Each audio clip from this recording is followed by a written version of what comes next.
Vamos lá, pessoal, dando continuidade, né?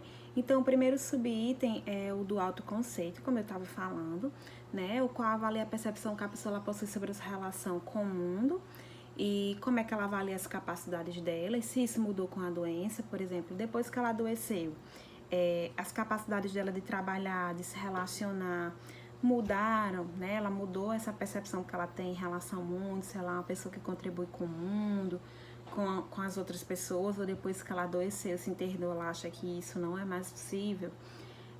O segundo item é o da autoestima, né?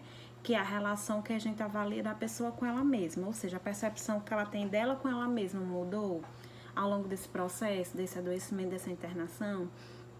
Por exemplo, algumas doenças elas têm uma alta despersonalização, inclusive física, por exemplo, como o câncer, né? Você muda a sua aparência, você muda a sua relação com o mundo, né? Que é o autoconceito e consigo mesma.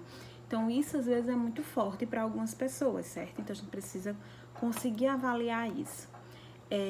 O terceiro item do roteiro é o de ansiedade, né? Perceber se há uma ansiedade reativa ao processo ou essa é uma ansiedade patológica, ou seja, o que é uma ansiedade reativa? É uma ansiedade que diz respeito ao processo de internação, de adoecimento e de tratamento, ou seja, a pessoa ela tem uma ansiedade que diz respeito a esse processo realmente, por exemplo, do tratamento, de qual medicação ela vai tomar, de como vai ser esse processo, de como é que vai ser essa cirurgia que ela vai fazer. Então, é uma ansiedade que se relaciona ao processo de adoecimento. Ou se é patológico, ou seja, ela já tinha um processo de ansiedade patológica que pode estar sendo atenuado por esse processo de adoecimento e de internação, que não é algo muito incomum. O item D, o da depressão, que a gente vai avaliar também se é reativo ou patológico, ou seja, se diz respeito ao tratamento apenas, ou é algo que a pessoa ela já tinha e aí foi só atenuado com esse quadro, certo?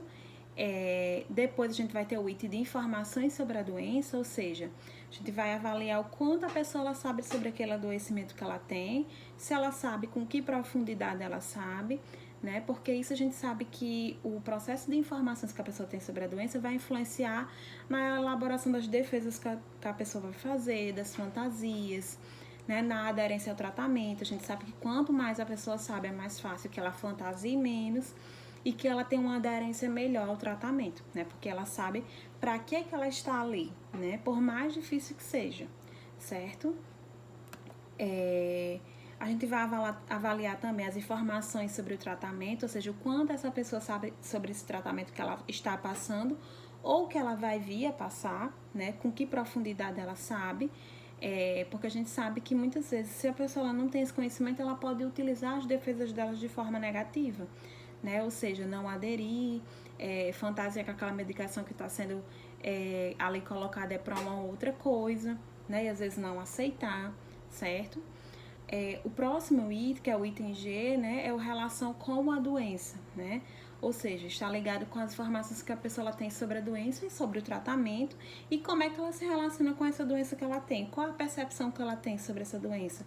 Ela acha que é uma doença que, uma vez tendo ela vai morrer, ou uma doença que é possível de ser cuidada, ela já conheceu outras pessoas com essa doença, né? Então, qual percepção ela tem, que experiência ela tem com essa doença, mesmo que não seja experiência própria, né? Seja experiência de terceiras pessoas. E quais as defesas predominantes, né? Ou seja, a gente sabe que a função dos mecanismos de defesa é preservar o funcionamento do nosso ego, ou seja, quando o nosso ego ele não dá conta de algo, né? As defesas elas entram em ação para nos ajudar a auxiliar com isso, né? E aí a defesa ela pode ser uma negação, uma sublimação, por exemplo, uma projeção, uma introjeção. A gente tem vários tipos de defesas. Então a gente vai avaliar que defesa essa pessoa está utilizando, certo? A gente tem a avaliar se a pessoa está numa ruptura psicótica também, né? Se houver o exame psíquico vai auxiliar na compreensão dessa ruptura. A gente tem um item que é só para avaliar a parte psíquica da pessoa, que é o exame psíquico. E aí a gente tem que ver, por exemplo, se a pessoa está rompendo com a realidade, ela está entrando, por exemplo, num processo de surto, né? Então, se isso estiver acontecendo, já é um caso de ser encaminhado para o restante da equipe para um acompanhamento, por exemplo, medicamentoso, certo? Qual a estrutura emocional básica dessa pessoa, né? A gente vai avaliar de forma geral qual a capacidade dessa pessoa de lidar com crises, né? Assim, com doença, com internação, ela já lidou com essa situação com ela mesma ou com uma outra pessoa, né? E quando ela está diante dessa situação, ela tem estrutura, como é que ela consegue lidar com isso? O segundo ponto do roteiro é as sequelas emocionais, né? Que a gente vai avaliar as sequelas que possam influenciar o seu processo de internação, tratamento e a relação com a doença da pessoa. A quantificação desse item 2, ele será feito em presente, se está presente ou ausente, e se estiver presente, se está presente de forma leve ou se está presente de forma forte, certo? Os subitens dessa parte 2 do roteiro, a gente tem o primeiro subitem que é com internação anterior, certo? Ou seja, a gente vai avaliar se a pessoa ela já foi internada anteriormente, se houve na história desse paciente experiências anteriores de internação dela ou de outra pessoa, e que impressão ficou dessa vivência, né? Foram impressões negativas, foram impressões boas, ela conseguiu se recuperar, ou a pessoa que ela estava acompanhando, foram experiências traumáticas, né? Então, isso também pode ter influência nesse processo que ela vai passar agora, certo? Com tratamento anterior, né? Ou seja, ela tem experiência com um tratamento anterior que ela já fez, tanto dela quanto de outra pessoa. Como é passar por esse tratamento? Por exemplo, alguém que está numa recidiva aí do câncer, já fez quimioterapia, já fez rádio. Como foi passar por esse processo anteriormente? Porque ela vai passar novamente, possivelmente, né? Então, assim, se foi algo muito negativo, foi algo muito traumático, para ela pensar em passar por isso novamente, talvez seja algo muito difícil que dificulte a aderência dela ao tratamento, certo? Com cirurgia anterior, ou seja, se ela vai precisar fazer uma cirurgia, se ela já vivenciou alguma cirurgia semelhante, ou se ela viveu qualquer outro tipo de cirurgia, né? Porque algumas pessoas, por exemplo, fantasiam muito a questão, né, da anestesia, desse processo cirúrgico, tem bastante medo, né? Outras pessoas não, já vivenciaram e já perderam esse medo, certo? Com separações, né, a gente vai avaliar, perceber se a relação e reações às separações, pois a situação ela implica, né, em separação de pessoas e situações, ou seja, a gente vai avaliar como é que essa pessoa ela reage às separações de situações de pessoas. Ela já foi internada anteriormente, já passou muito tempo, ela consegue lidar com separações, ficar longe do trabalho, dos filhos, da família, da casa, né? Então, como é que ela lida com isso, certo? Então, tem sequelas emocionais disso, se sim, fortes ou leves, né? Com perdas e óbitos, ou seja, se ela nessas experiências ela já teve perdas e óbitos, tanto nesse momento ou em momentos anteriores, né? E aí não necessariamente perdas de pessoas, mas perdas de coisas, de situações, de membros, né? E tanto dela quanto de outras pessoas, certo? O item 3 do roteiro de avaliação, ele vai avaliar o temperamento emocional observado, né? Ou seja, se a pessoa ela é mais introvertida, ou seja, se ela é mais melancólica, ou se ela é mais extrovertida, ou seja, se ela é eufórica, mais eufórica. E a gente vai quantificar isso, ou seja, se está acentuada, ou seja, se está em desequilíbrio, ou se está compensado, ou seja, está equilibrado para o que a gente espera, para aquela situação que ela está vivenciando, certo? E aí a gente vai avaliar como é que está esse temperamento emocional dela no geral. O quarto item do roteiro, ele vai avaliar a postura da pessoa frente ao adoecimento, ok? A gente vai avaliar a tendência do indivíduo frente à valorização da própria vida, né?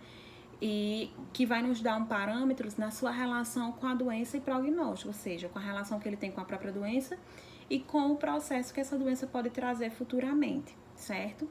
E aí, no roteiro, ele vai colocar duas tendências, que é a tendência biófila e a tendência necrófila, né?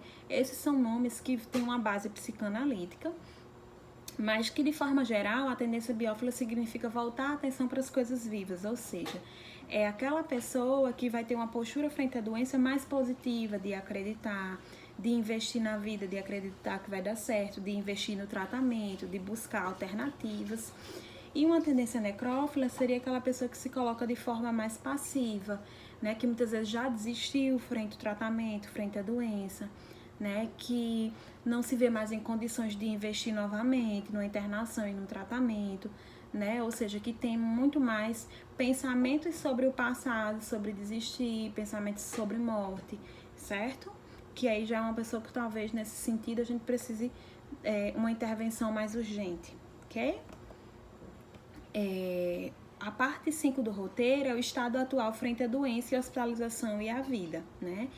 É uma parte do roteiro que vai buscar perceber os recursos psicológicos na elaboração do adoecimento que a pessoa tem, né? Como está o humor dela frente a essa doença e frente a essa hospitalização, certo? No roteiro a gente vai dividir isso em fases ou em estados, ok? E a gente sabe que o processo de elaboração da perda do luto ele é praticamente geral para todas as pessoas que estão vivenciando uma hospitalização, ou seja, não precisa a pessoa perder alguém ou estar com a vida dela em risco eminente, né? Mas ao entrar no hospital ela já tem perdas, ela já tem que elaborar luto de uma vida que ela tinha, que ela vai passar um tempo sem poder ter, sem trabalhar, sem ter autonomia, sem poder se colocar do jeito que ela queria, sem poder dormir do jeito que ela tem costume, sem poder comer do jeito que ela comia antes. Então, tudo isso é um luto, se afastar do trabalho, dos amigos, dos colegas de escola, certo? Então, assim, muitas vezes a gente tem mortes simbólicas nesse processo de internação, de tratamento, né? Não necessariamente são mortes concretas, mas muitas vezes são mortes da ordem do simbolismo mesmo, ok? O primeiro estado que a gente vai avaliar é se ela está num momento de negação, né? Se o estado atual dela frente à doença é de negação, por exemplo. Quando a gente estuda lá a Kubler-Ross, ela vai falar, né, sobre as fases do luto, e uma dessas fases é a negação, né? As outras fases que serão aqui relatadas também têm base na teoria de Kubler-Ross, certo?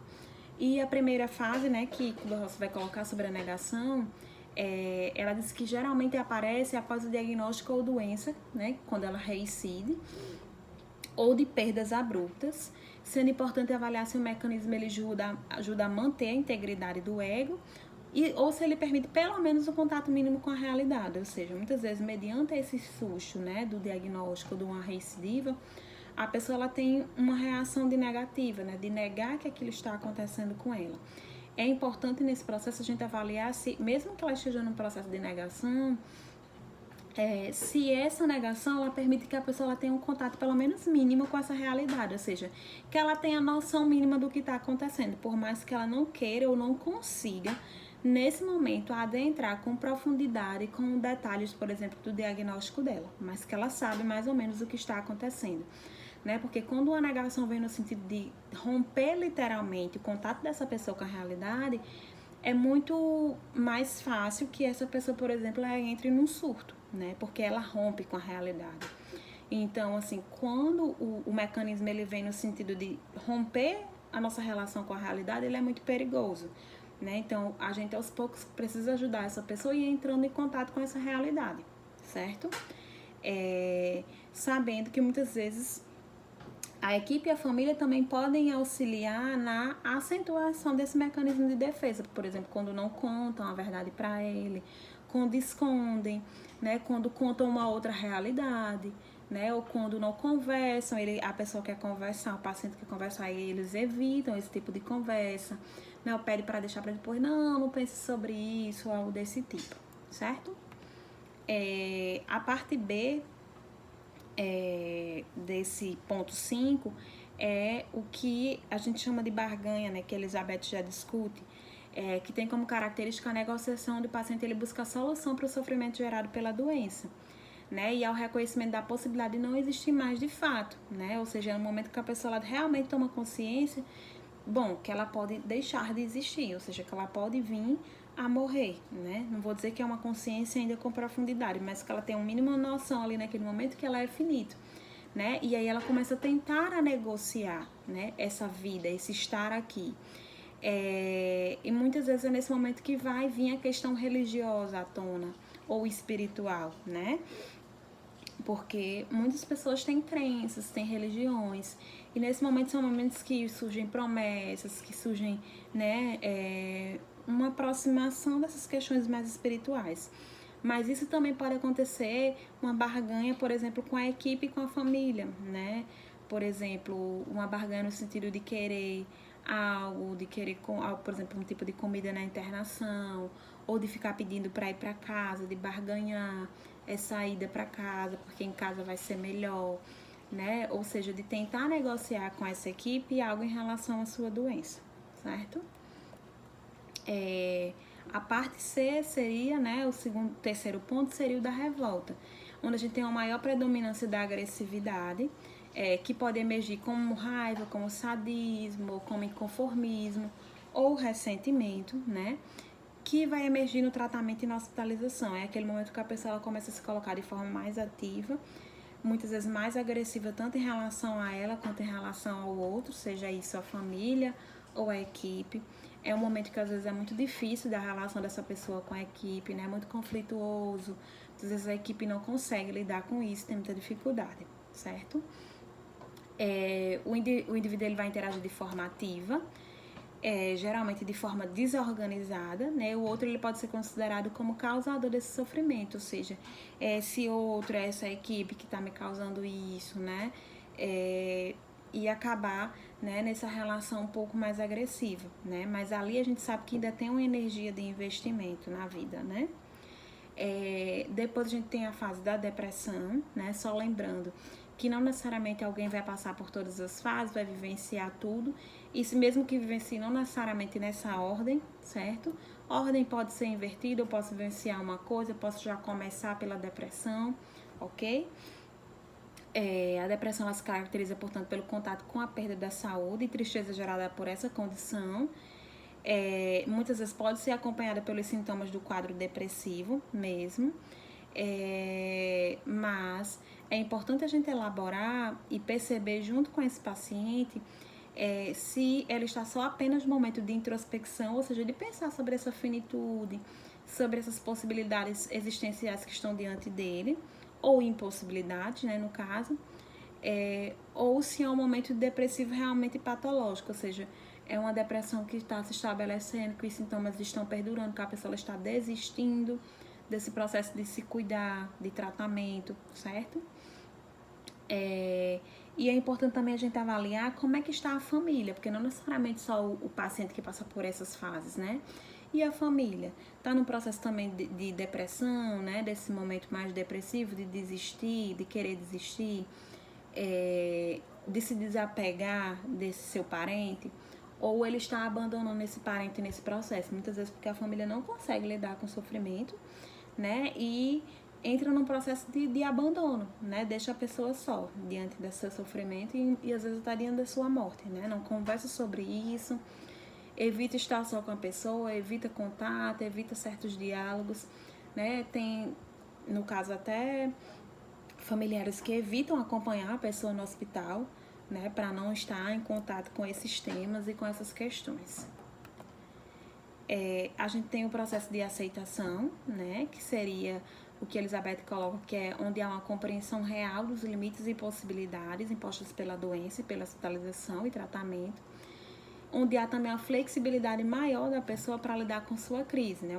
E avaliar a situação que se altera com a mudança que ocorre, ou seja, é quando ela consegue avaliar melhor o contexto que ela está, os limites e possibilidades que ela tem diante da doença, do tratamento e da vida, e ela tem condições de flexibilizar, ou seja, de se atualizar, ou seja, porque o diagnóstico ele pode ir mudando, o tratamento pode ir mudando, e a pessoa ela tem flexibilidade para ir compreendendo como é que as coisas vão acontecer, certo? Nesse momento o paciente ele é um pouco mais agente do seu tratamento, né?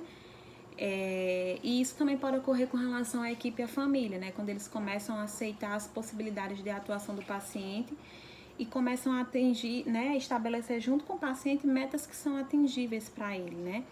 E abrindo espaço também para que ele fale, para que ele discuta, para que ele se coloque, certo? Um outro ponto que a gente tem nesse item 5 é dos ganhos secundários, né? Que é muito comum nos adoecimentos crônicos, né?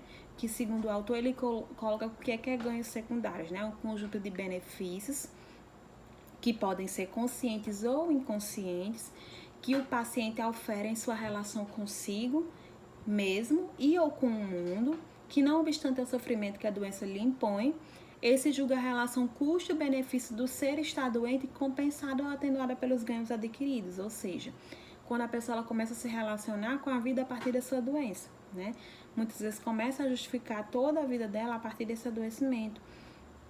E muitas vezes o adoecimento ele traz alguns ganhos, que a gente chama de ganhos secundários, né? A pessoa ganha mais atenção, ela pode ganhar inclusive algo material. E muitas vezes, né, a pessoa ela se coloca diante da doença, ou seja, ela sofre mais ou menos quando ela ganha mais ou menos, né? Então é importante a gente também estabelecer isso, porque muitas vezes isso vai vir na relação com a equipe, né? Quer ganhar mais a atenção da equipe, quer ganhar, né? Quer ficar nos melhores lugares, nos melhores horários, né? Quer nessa relação, por exemplo, barganhar com a equipe, por exemplo, alguma comida diferente, uma alta antes do tempo, certo?